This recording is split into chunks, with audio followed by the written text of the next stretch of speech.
Lovers and the Dreamers by Elizabeth Scarhart. Illustrated by the Mayor of Halia. Narrated by Elizabeth Scarhart. Chapter 7. Stolen Control.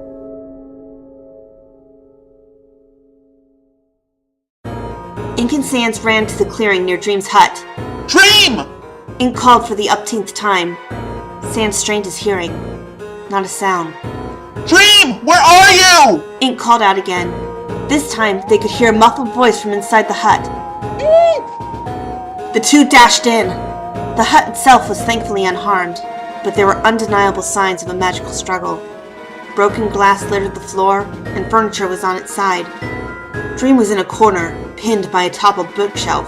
Dream! Hang on, I'll paint a carjack and have you out in a... Ink was cut off when he saw Sans summon a large bone and use it as a lever to lift the shelf, allowing Dream to free himself. Or that works too. Ink admitted. Are you alright?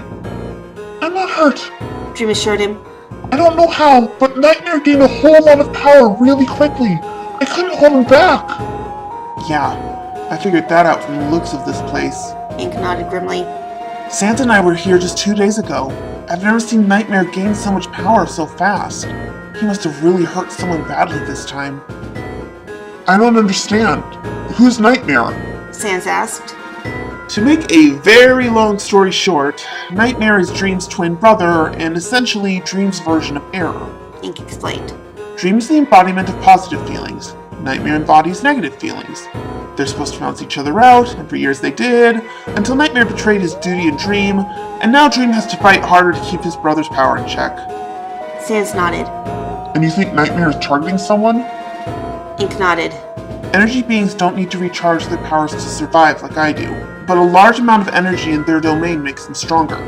Nightmare is power hungry, so he constantly attacks people who are emotionally weak, and exploits them in order to create sadness, fear, and anger to feed on. There's no more time to explain!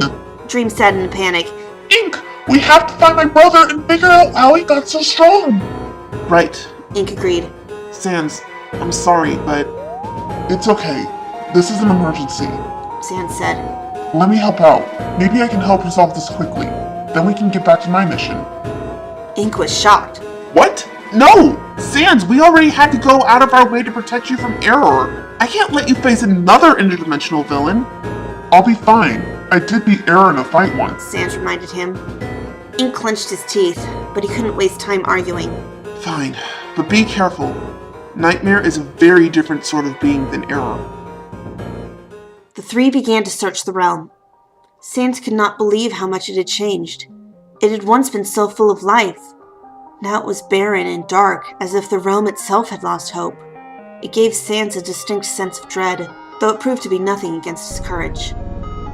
At last, the group came upon a hidden trapdoor in the forest floor. They opened it and descended down, Dream's bow giving barely enough light to see.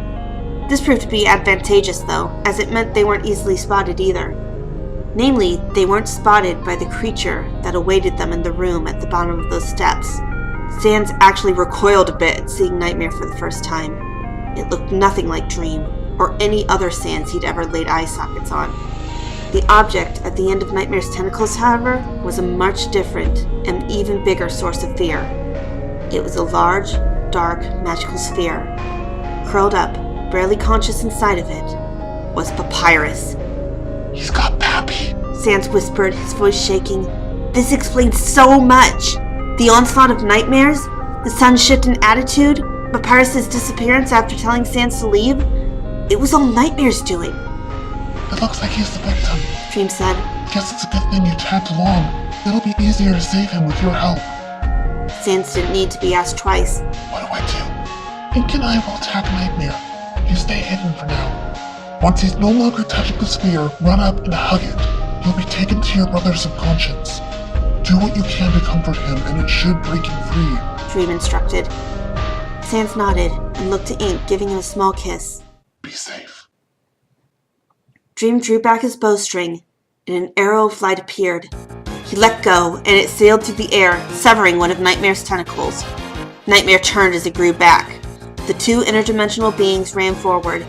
Ink painted a fistful of glowing shurikens and flung them at Nightmare as he ran. cutting 2 more tentacles away from Papyrus' sphere. Nightmare growled, annoyed at the interference.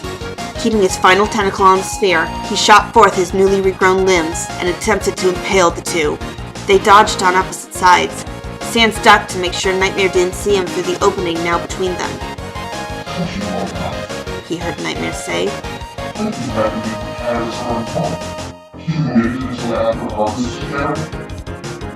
You can't pin this on me, brother! Dream's voice shook a little, as if it pained him to have this discussion. You work too slowly for me to notice any changes. I'm going to stop you now! Nightmare laughed.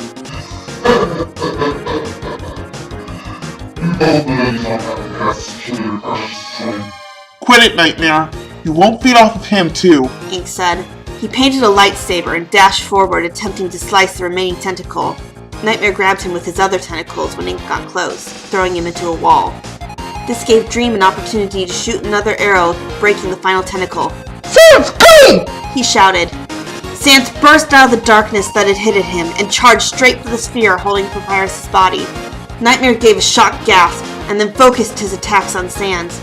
He summoned 5 blasters that shot shadows instead of energy. Sans ducked and weaved to dodge each attack. When he got close, Nightmare drew back his tentacles, ready to impale Sans with all 4 of them. Dream and Ink both ran up and grabbed 2 tentacles each. They melted in their grasps, but it bought Sans enough time to reach the sphere and embrace it. The sphere consumed Sans, leaving his body inside, unconsciously holding Papyrus. Ink and Dream smiled, until Nightmare began laughing. Did you not just hear me? He asked. I said, the harvest is over. Quickly, the realm itself began to change. It melted away, leaving the skeletons, the sphere, and the distant tree stump alone in the darkness. Dream looked around at what used to be his home. The truth dawned on him in Ink. Nightmare had gathered enough power to gain full control of the realm of feelings. Now he could manipulate anything against them. This is bad, Dream whispered. He and Ink nonetheless raised their weapons, ready to defend the sphere at all cost.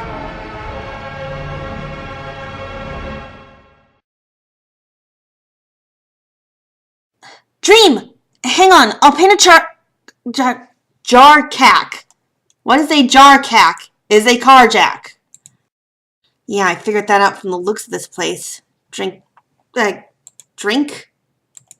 what you call it when you ship them. I'm not shipping them.